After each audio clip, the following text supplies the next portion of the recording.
In the heart of Shropshire lies Weston Park, the family home of the Earls of Bradford. Built in the late 17th century in what's known as Restoration England, it sums up the confidence of those years.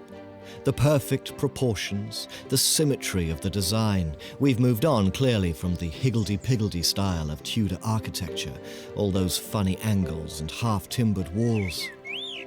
Now, Britain was ruled by a comfortable landed elite, and they wanted everything just so. Everything perfect.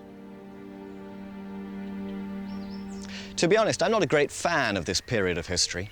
Britain had emerged from an epic bloodletting, a civil war between king and parliament, and yet the only winners, as far as I can see, were a bunch of cosy landowners. And for the next 100 years, society was as stagnant and snobbish as ever. The rich man in his mansion, the poor man at his gate. And this vision of an orderly society extended not just to the ranks of society, but even to the environment in which we lived. Look at this, all this rolling parkland. It looks so natural, doesn't it? It's not. Every tree, every undulation, every view and vista on this estate was carefully planned by a famous landscape gardener, a man called Capability Brown. This, it seems, was an era in our history when the rich at least had money enough and time enough and confidence and arrogance enough to tame even nature for their own ends. Well, I want to tell the story now of another man. Nothing to do with this place at all, really, except that he lived quite close to here in a place called Coalbrookdale, and he was a contemporary of Capability Brown's. And just like Capability Brown, he was making nature work for him. He was using the building blocks of this planet, the very raw materials of the earth, for his own purposes. And in so doing, he kick-started a revolution that would shake up this cosy, complacent, comfortable world forever and drag Britain into the modern age. And his name was Abraham Darby.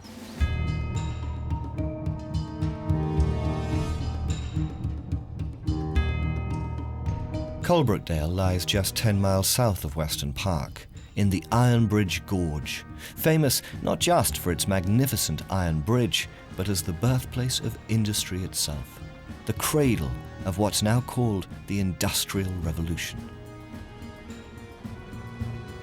You drive through this gorge now, all you see are the ruins of blast furnaces, railways overgrown with weed, factories now converted into museums.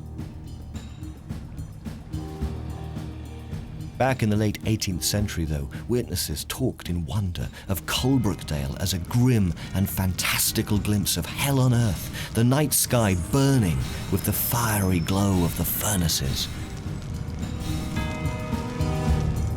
This place, in 1770, was a vision of the future.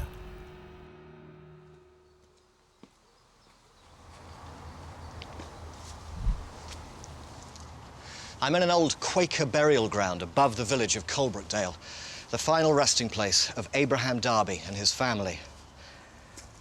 He was a third-generation ironmaster, a maker of iron. His father was an ironmaster and his grandfather before him, and they were all Quakers, Christians, but outside the fold of the state church, the Church of England. And you often find it's people who are different who make a difference in society. They're the ones who cut through the tired old ways of doing things. They're the ones with the questing minds. And what the Darbys had done over 3 generations was to solve an age-old problem. How do you make iron fast, cheap, and strong as never before? We'd made tools out of iron for thousands of years. And for centuries, this gorge had been a centre of iron production. All the raw ingredients were here: iron ore, wood to make charcoal, water to power the bellows, limestone, clay. The trouble was, by the turn of the 18th century, the forests were being cut down for timber and farmland. Wood was becoming too expensive to use as fuel, and the one alternative, coal, produced iron that was too brittle. The race was on to find a solution. This is the Museum of Iron in Coalbrookdale, and this rather ugly roof here protects the blast furnace where Abraham Darby's grandfather, Abraham Darby I, finally cracked the problem.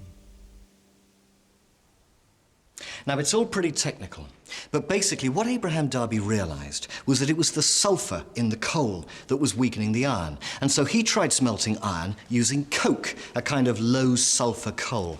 And on this very spot, in 1709, he produced the world's first ever coke-fired iron. And his son, Abraham Darby II, improved his technique, making the iron stronger. And here we have Abraham Darby III, inheriting the family business and putting this place, Coalbrookdale, firmly on the map by casting out of iron the world's first ever iron bridge. It was intended, quite simply, as an advertisement. And when it opened for business on New Year's Day 1781, it became an instant tourist attraction. People came in their thousands to marvel at the astonishing technology at work here. Here, at last, was a material, iron, strong enough to give substance to all kinds of world-changing ideas. Steam engines with iron cylinders powering machines with iron frames. Steam trains with iron wheels running on iron tracks. Nature now was our servant, and it seemed the world would never be the same again.